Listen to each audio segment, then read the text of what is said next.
তিনি ভয়ে office shift করছেন।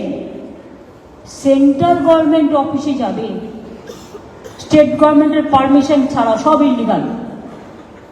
কোথায় বসবেন?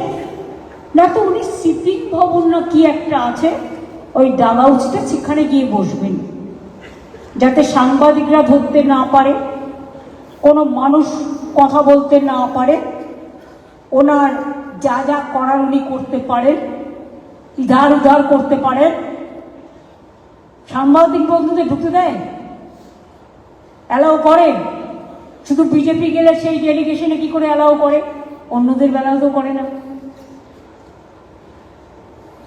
ভাবছে আরে মাত্র চাকরি আছে এপ্রিল পর্যন্ত, দালালি করে যদি একটা কিছু পাওয়া যায়। ওরে, আমরা বলি না রাখে কৃষ্ণ মারে কে?